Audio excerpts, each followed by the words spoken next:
how can you go somewhere if you don't know where you're trying to go and what you're trying to achieve?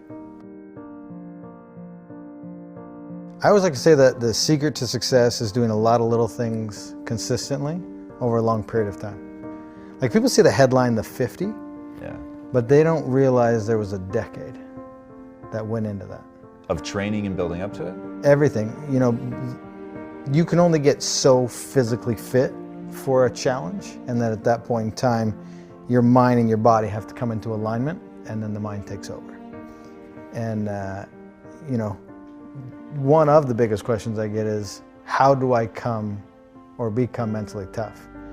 And, you know, a lot of people say, oh, you're either born with it, or is it something that you can develop? And I'm in the camp of it's a development process. Anybody can do it. And I mean, it started for me in 7th grade. I grew up as a wrestler in Canada. And I lost my very first match. In fact, I lost almost every match after that. Wow. the entire season. Why'd you keep going?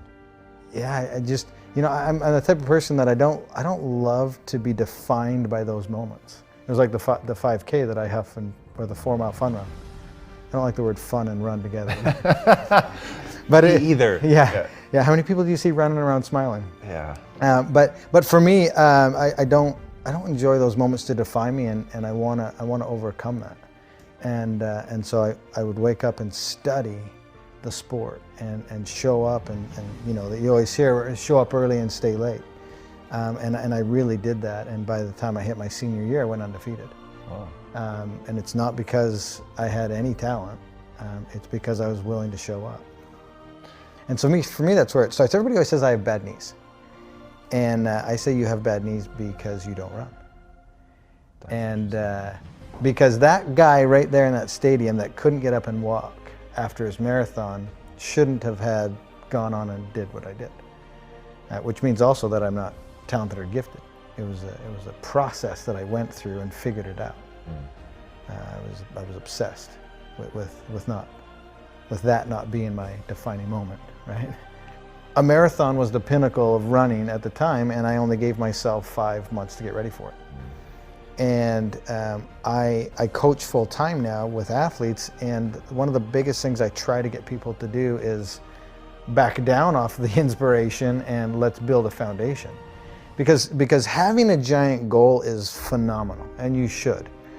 But as long as the time frame associated with it has the proper balance.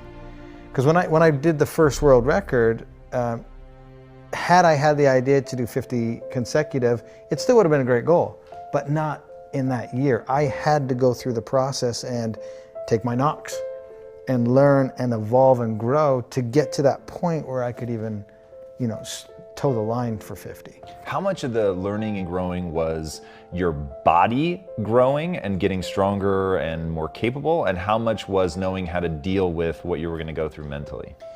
Yeah, both play a very pivotal role, because the amount of volume that I was doing, it's the smaller stabilizers, ligaments, tendons that don't develop as fast as muscles do. And that's why a lot of people get hurt, because they go too quick with the development of these things. And the muscles will always grow faster than the smaller stabilizers things, and people aren't paying attention to those details. And they just get so excited with the enormity of the journey that they're not paying attention to those small things. And if you overlook those, you're going to get injured and you're going to be sidelined. Mental is obviously huge, and that is the sword that you have to continually sharpen. So again, the goal would have been great in 2010. I wasn't nearly mentally tough enough. I had to go through that process to where I could wake up and do it.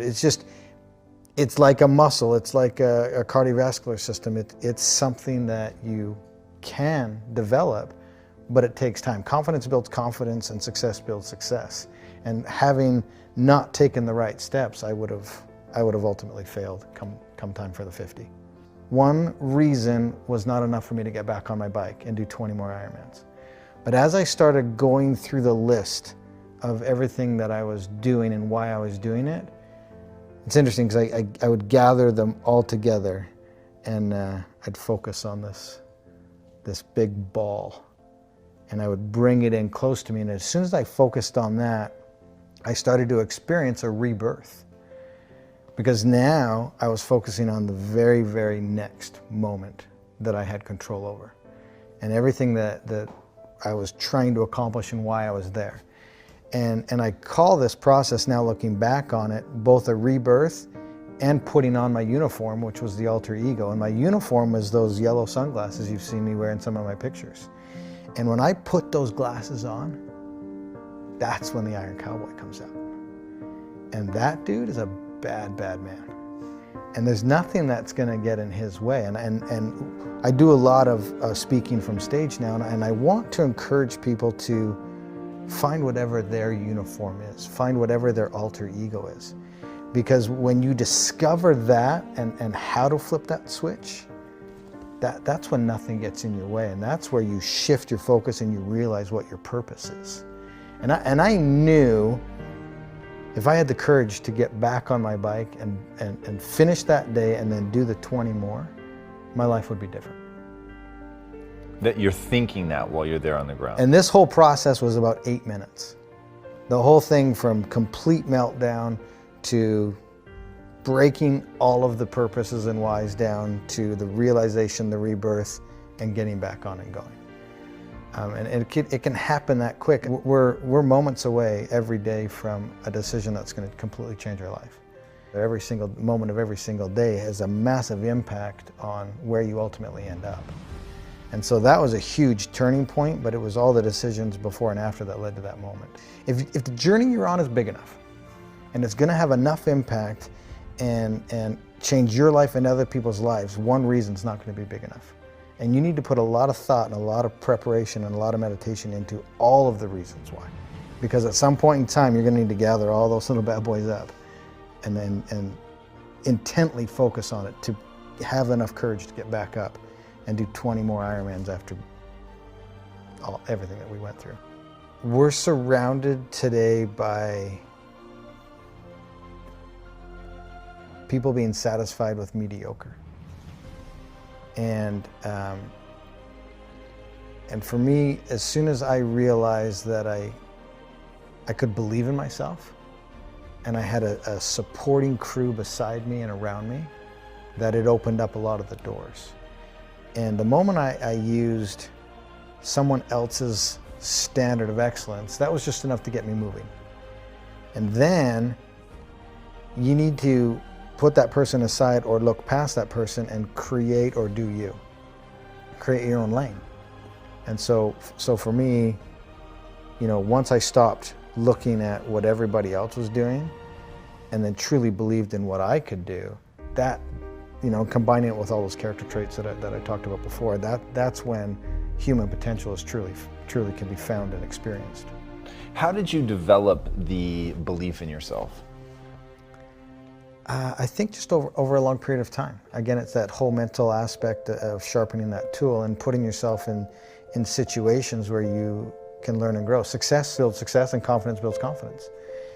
And just over time, as I started to do things, I was becoming successful at them.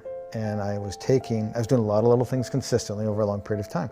And that's what allowed me to build the confidence to take on the next. And so it was learned.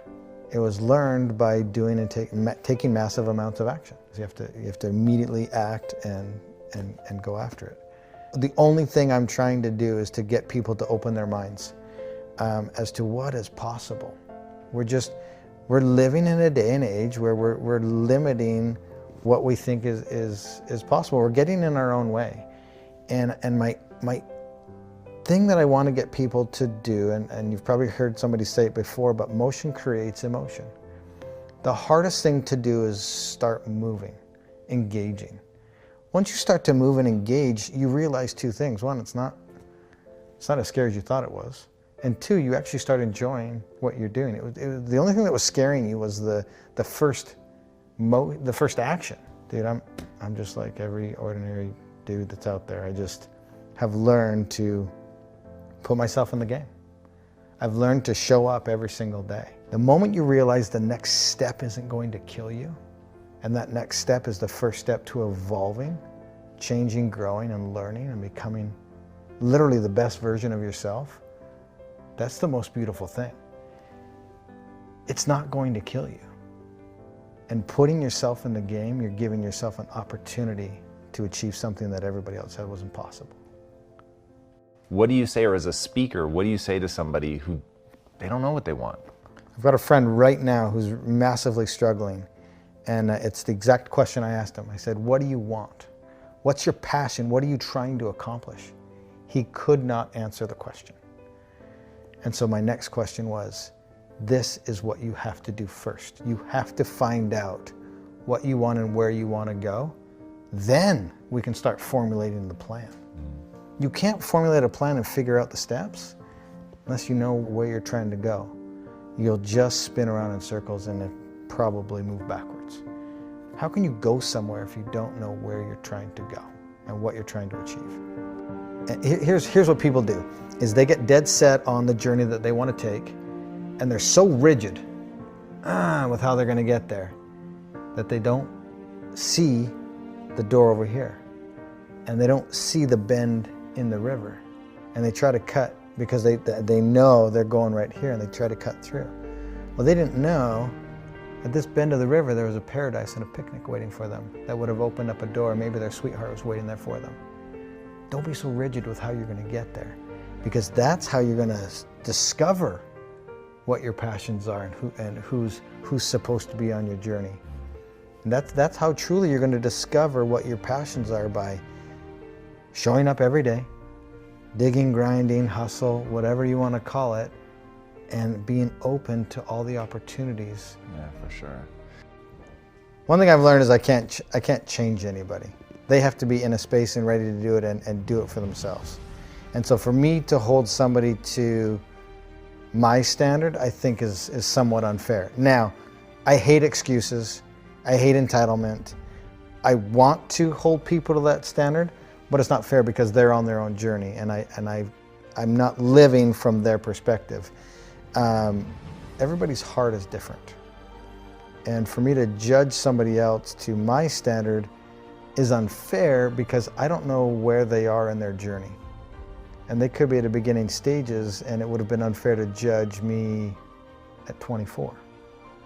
41 today. I've learned a lot and I've grown a lot. So my standard at 41 is different than my standard at 24. So if I'm trying to hold a 24-year-old to my standard, probably not realistic. Maybe I'm cautioning people that are listening to take a step back and to understand, take a minute to understand what that person's heart possibly is and where they are on their journey in retrospect to where you are on your journey. That's really, really insightful. I love that a lot. And knowing what somebody's heart is, I think is, I'm going to use that. That's really, really interesting. What is the impact that you want to have on the world? Man, the impact. I am not here today to change anybody. And we just had a good conversation about people at different times of their journey. And for me, I literally just want to have people understand that you have to move to start feeling something.